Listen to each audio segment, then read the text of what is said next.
طيب مبدئيا كده اللي حصل ده عدل ربنا، عشان ما ينفعش نبقى طالعين من الموسم الرمضاني زي الزفت. على دماغنا. انا مالي على ماشي. دماغهم هم، مم. بره عني. وربنا ما يطبطبش على قلبنا بفيلم زي برشام. فير انف عندك حق يعتبر احسن فيلم كوميدي اخر 10 سنين مثلا. ويمكن اكتر. ممكن.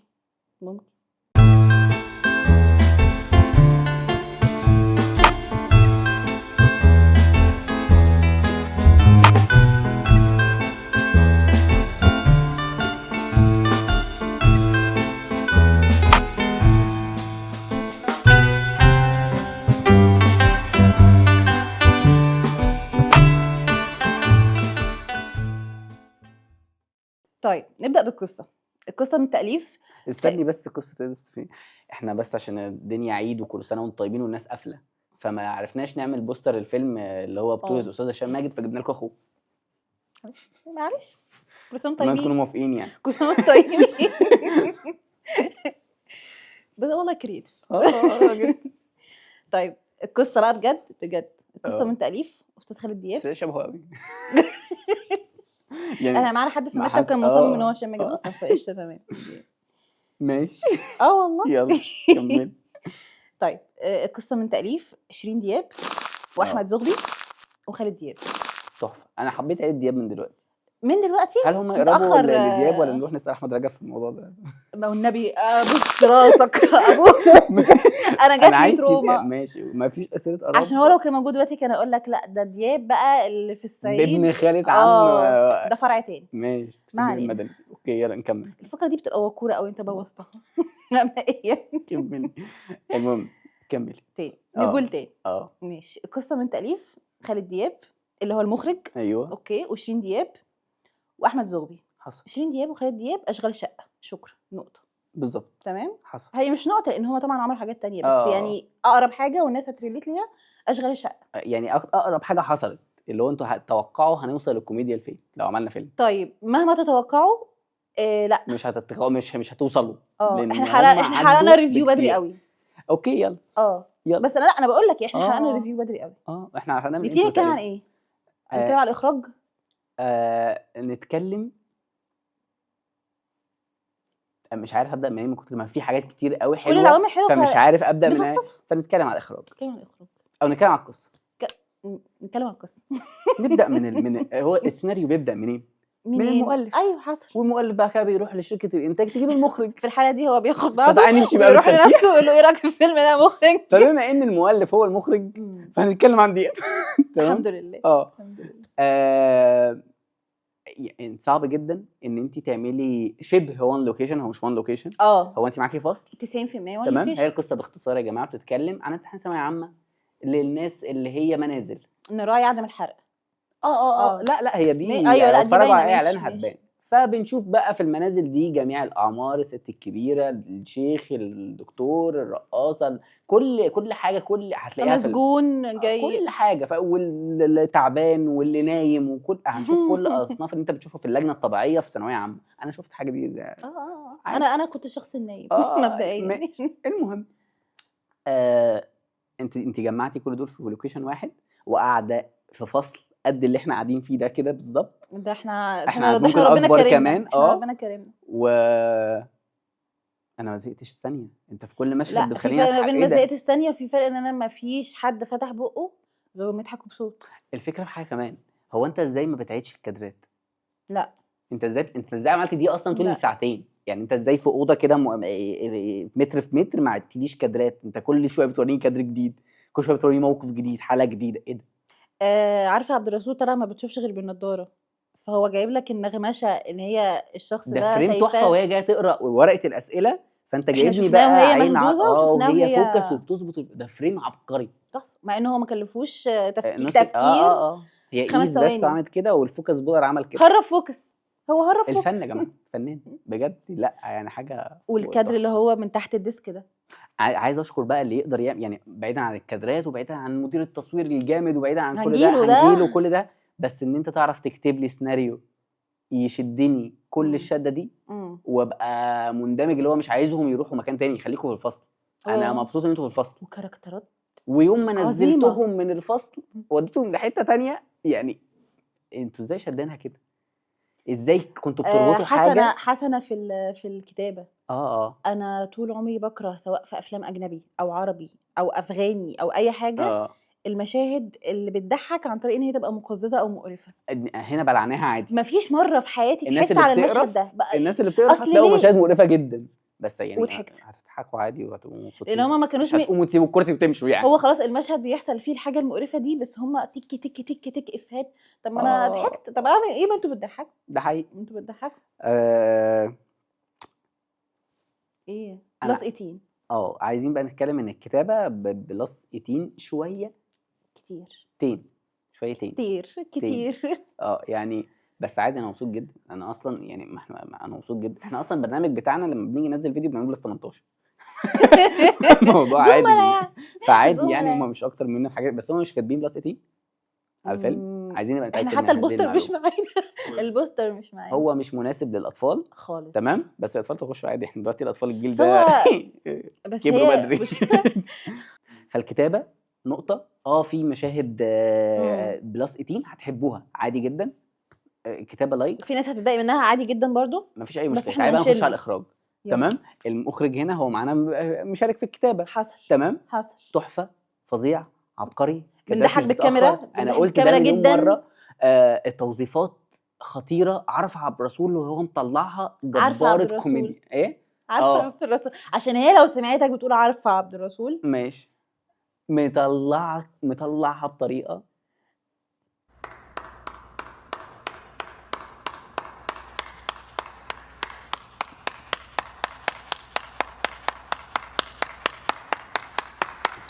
وعاملين يا غريب. جماعه حتى المشاهد اللي هي هتيجي في الاخر، عارف انت المشاهد اللي بتيجي تقلب في الاخر حزيني وبتاع وكده، المشهد بتاع حسن صلاح يعني لا انا بدون حرق. في شويه ابداع في الاخراج. يعني مثلا لما مش هنحرق، بس هي حته صغننه كده. باسم ماشي. سمره لما كان رايح متنكر بيلعب بابجي، ده اللي كان مستخبي في وسط الرمله وطالع بالشجره، حكايه تحفه بجد. فلا انت فكرت في كل تفصيله علشان تخلي المشاهد ما يملش. فشكرا يا استاذ دياب.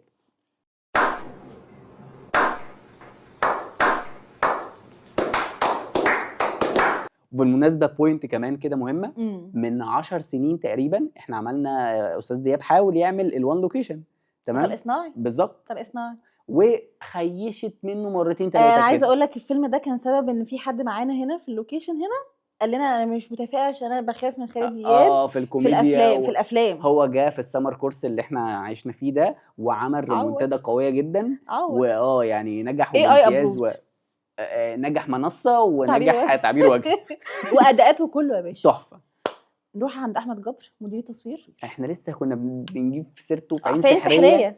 يعني فنان، عامل حاجات ومود وكل حاجه. تعالى بقى اعمل العكس تماما في حاجه كوميديه كسر بيها الدنيا. فتحفه وبجد بجد. واحنا عملنا سيرش يا جماعه، هو الراجل ده عمل تقال. عمل تقال كان هو البطل فيها. اهمها قبيل بالنسبه لي ان هو كان بطل في قبيل الصياد مبدئيا يعني. وهو شغال من بدري قوي. ده شغال من ايه؟ قضيه راي عام. بالظبط. فاحنا قضيه راي عام كان.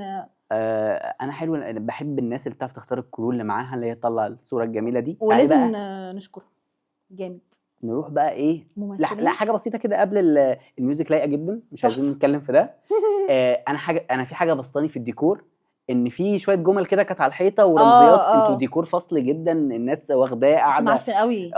وعارف المنافسات اللي بتبقى مكتوبه على مكتوبه على الحيطه عادي. انا كنت بعمل كده عادي جدا. انا حاسه ان هو فصل حقيقي، لان دي هم راحوا صوروا مدرسه حقيقيه مش حاجات عاملها ديكور. لا ده حد كان كاتبها وبقى لها كذا سنه. لا بس لا هم كده اكيد ماشي. في جمل عاملين عليها كلوزات. فدي ليها مين بالمشهد. لا انا قصدي الحاجات اللي مكتوبه على الحيطه بالاقلام الجاف وبتاع دي، انا حاسه ان دي والساعه اللي هم عاملينها كرتون دي حكايه. مبدئيا اول شوت ما فيهوش اي حد، ما فيهوش بني ادم. السينما كلها ضحك. ساعه شكلها كوميدي جدا. معموله بالكرتون ومتلزقه. طيب. جميل جدا. فشكرا للديكور كمان. تمام. رغم ان هو مش صعب، احنا في 3-4 لوكيشنات بالظبط. احنا بنطلع بره المدرسه او في المدرسه. نرجع نقول تاني، طول ما هو وصل لي اللي هو فصل حقيقي، وطول ما هو وصل لي اللي هو حمام يقرف الكلب. خلاص ما بنقولش كده. حمام يقرف الكلب. مش عايزين نحرق، مش عايزين ده. يلا المشاهد دي حلوه جدا، نتفرجوا عليها. نروح بقى للممثلين كده. انا مش عارف ابدا بالترتيب، بس تعالى نبدا بالتوب بتاعهم اللي مدي مساحه لكل الناس اللي حواليه تتالق. ده اللي مش يعني في ناس احنا قلنا ده قبل كده، قلنا ده قبل كده في من النادي. ساعه ما قلت لك الفشيخ في الحته دي هو هشام ماجد. حصل هشام ماجد يا جماعه ابن النادي. احنا منشنا ده، لا انا مش شاربه حاجه، انا بجد لما انا قلنا قلت كده بجد لما والله. قلنا ان احمد فهمي بيعمل عمل كده، احنا قلنا ايه ان هشام ماجد هو عاملها في اشغال بابا الحته شقه دي، وعاملها في كذا حاجه.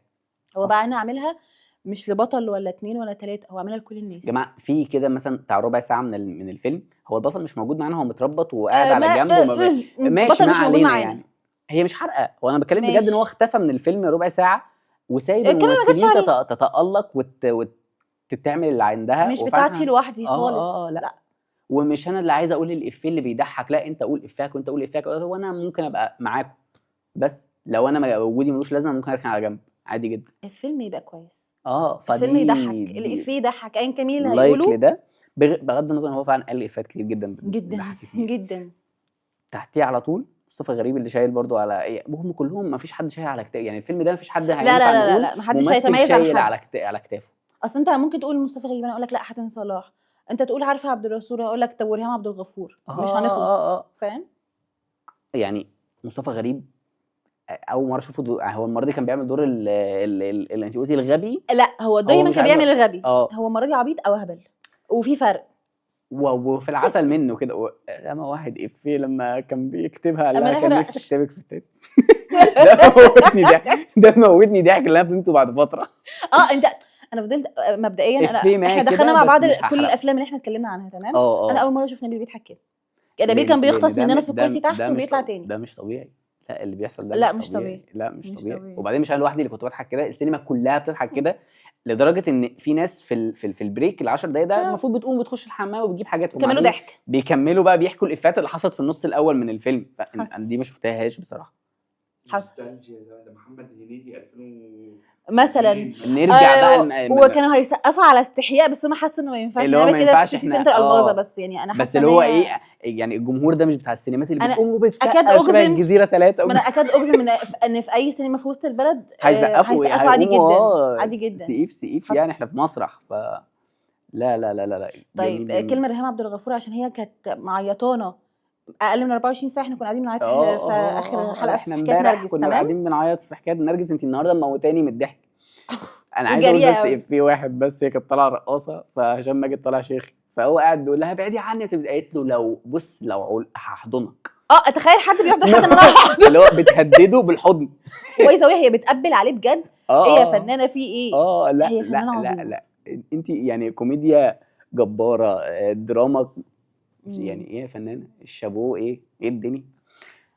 لا عارفه عبد الرسول يا ستي بقى حرام عليكي بقى، الست اللي هتخلينا ما نقفش الناس كبيره تاني في المترو. هو قال لها الافيه ده كما قال حاتم صلاح لا هشام ماجد قال لها تصدقي مش هوقفكوا تاني في المترو. على فكره احنا طالعين من السينما احنا شايفين كل الستات الكبيره شريره. لا هي جميله وست رايقه رايقه بليفل لا عالي جدا. مش عايز احرق اي حاجه عن الكاركتر ده. وفي كذا حاجه مش عارفه عبد الرسول بس في كل اللاينات ان نبقى متوقع حاجه ويعلوا على اللي كان في خيالنا بحاجه اللي هو ضحك اكتر منا. ما تكلمهاش كده يا حبيبي، قوم استهدى بالله بس وقوم اقلع.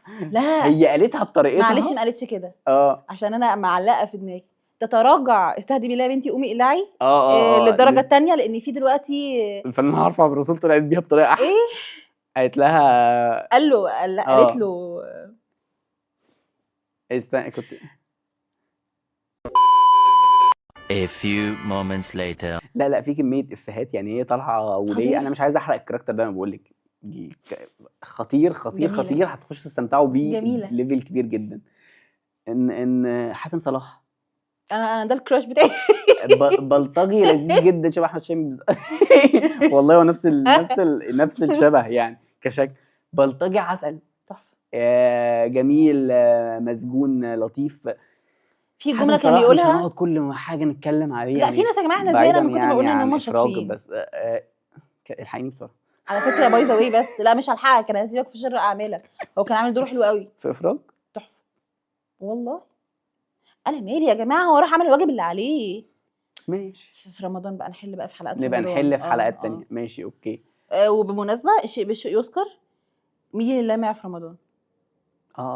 باسم سمرة، ريهام عبد الغفور، فاتن سعيد، مصطفى غريب. فاتن سعيد، بما اننا رحنا لمصطفى غريب ومصطفى غريب فاتن سعيد يا جماعه، كنا ازاي هننسى فاتن سعيد؟ الطالبه الجميله اللذوذه هم فضلوا مش محملين المنهاره في اللجنه، مش محملين عليها كتير، مش محملين عليها كتير، بس جت في 10 دقايق فطستنا ضحك. فطستنا ضحك. هي ساكته طول اللجنه لحد برضو من الاشخاص اللي ضحكتني جدا. كمان وريا ايه الجمال ده؟ كمان وريا انت جبت الصوت ده ازاي؟ هو بيتكلم بطبقه كده حزلقوم لا انا بالنسبه لي الصوت ده ضحكني اكتر من صوت حزلقوم. تحفه بجد. من الكاركترات المهمه برضو ان كان عندنا واحد نايم في اللجنه، هو نايم طول الفيلم، احنا ما شفناش وشه، هو حتى هو هم نزلوا لوحدهم وهو لسه نايم فوق، فده افيه جبار بالنسبه لي، تحفه. اصلا انا اعرف واحد صاحبي كان كده بيدخل اللجنه ينام وبالليل بقى نيجي نصحيه ان احنا يلا خلاص اللجنه خلصت، وساعات ما كانوش بيصحوه، كانوا بيسيبوه ياخدوا الورق هو ده هو حصل كده في الفيلم بالظبط. فالواقعيه خطيره. وكان عندي برضو حاجه كمان، باسم سمرة. ماشي، حاجه كمان برضو محمد غفور قبل ما نروح لباسم سمرة. اللبس. انا عندي واحده بغض عن اللبس وكل حاجه، انا عندي واحده صاحبتي كانت بتحط ميك اب في اللجنه وسايبه الامتحان ينهار. عندي واحده صاحبتي كانت بتعمل كده بالظبط. ايوه هي سابت الموضوع كله قاعد منهار، والاولى على الدفعه قاعده قلقانه، وهي انا بطلع الليب جلاس على فكره الليب جلوس ده يا جماعه يعني بعيدا، يعني مش عارفه، انا عملت دراسات مع نفسي ان ده شيء من التوتر. والله الدنيا بتولع، طب ما انا برضو مش يعني فاهم، ممكن ابقى انا ممكن اسرب لكم فيديو صاحبتي وهي بتعمل كده في اللجنه عشان كنت مصورها لو انتوا عايزين عادي. انت عايز يا نبيل، مش احنا اللي عايزين، انت والله بقول لك دلوقتي. يلا بينا. المهم باسم سمرة عشان بس مش هينفع ننساه، مش هينفع ومش الميلاد مش هننساه كده كده. بس انا لو باسم سمرة ما قالش غير الله اللي قالها في مشهد من المشاهد ده مش حرق بالظبط، انا مرضيه عشان انا الحته بتاعت الله دي بتراجع عندي حاجه جوه بالعسل على طول. انت لابس زيهم يعني. خطير. اسمها ايه دي؟ عابد، فدوى عابد. ماشي. هي ما استغلتش صح، بس فدوى عابد احنا عارفين ان هو يطلع منها 800,000 حاجه، احنا عارفين ده يعني، بس ما سخسخناش بسبب، ما سخسخناش لان هي ممكن الكتابه بتاعتها فعلا ما فيهاش حاجه ان هي تخليني بس اقول لك على حاجه، وليد فوزي يعتبر ما قالش جمل كتير في الفيلم وبرده، بس في جمله في اول الفيلم موتتنا ضحك. وبرده على فكره فدوى عابد ضحكتني بس في حاجه كده لما كانت بتكتب ماشي يعني في اللذيذ منه ما فيش حد طالع اللي هو سخيف خالص. انا ما شفتش حد سخيف. ومشيل ميلاد اكيد مش هننساه، لا طبعا لا طبعا خطير يعني. احنا اصلا بقى لنا فتره بنتكلم عن مشيل ميلاد يا جماعه، يلا ده حد طالع، ده حد طالع. لا هو خطير. دوره امتداد للي حصل فيه كيمياء. يلا نحرق. امتداد حرفيا يعني. هو في يعني شلنا صباعه وشلنا مش عارف، جايين بقى نكمل على بقيت اعضاء جسمه بقى جايين هو مش عارف ايه بيتعمل فيه كده يا عيني، بس جميل قوي. ليه شايفينه في الحته دي زنقين؟ ليه المخرجين زنقينه في الحته دي؟ الفيلم كله انا مش عارفه ده حرق ولا لا، لو حرق ان شاء الله هيتشال يعني. حروفه كلها طايره. انت بيضحكك، او ممكن في الاعلان تلاقي حروف كلها طايره برضه. ده مش يلا ما علينا. المهم ايه، خلصناهم احنا كلهم. خلصنا الفيلم، مش عايزين نحرق فيه لان هيبقى رخامه مننا بصراحه، لان اللي هنا الحرق في فيلم في نوعيه الافلام دي هنحرق افيهات كامله، زعل هتبقى بزعل، مش احداث، هنحرق افيهات عليكم حاجات انتوا هتخشوا هتنبسطوا منها جدا. فاعتقد انت قلتي في الانترو ان الفيلم ده في اخر 10 سنين هو ولو ركزنا اكتر انا ولا كنا مختلفين في بعض الحاجات كده، ان هي شايفه ان الساده الافاضل هو احسن فيلم، تحتيه سيكو سيكو. انا كنت حاطط شايف سيكو سيكو اعلى من الساده الافاضل. بالنسبه لي الاثنين نزلوا مرتبه. عارفين الكوميك اللي هو بتاع اللي هو بيجي خلص عليهم هنحطه. انا موافق جدا. خشوا الفيلم، خروجه حلوه في العيد جدا. اطفال تعويضا عن اللي حصل. ممكن اقول حاجه قبل ما نقول لهم خشوا الفيلم؟ هشام ماجد يا جماعه اسمه الالماني، شكله الالماني، جان في كل اعماله اللي ظهر فيها. الفيلم ده شكله فلاح جدا. انا مش عارفه اسقف لمين في الموضوع ده، ستايلست بقى ولا هو يعني مش عارفه. الدقن اللي معموله دي مع الطاقيه مع تلزيقه شعره مع التلزيقه كل حاجه، فكان لازم بس نمنشن الموضوع ده. خشوا الفيلم يا جماعه، كل حاجه هتخشوا الفيلم يا جماعه. يا رب تخشوا الجنه يا جماعه، يا رب تخشوا الفيلم يا جماعه، يا رب تخشوا الفيلم يا جماعه. الفيلم مفيهوش اي عيوب؟ بلس 18 احنا منشنا ايه بلس 18. عايزين بقى نتكلم ان الكتابه بلس 18 شويه شويتين كتير يعني بس عادي. انا مبسوط جدا، انا اصلا يعني انا مبسوط جدا. احنا اصلا البرنامج بتاعنا لما بنيجي ننزل فيديو بنعمله بلس 18.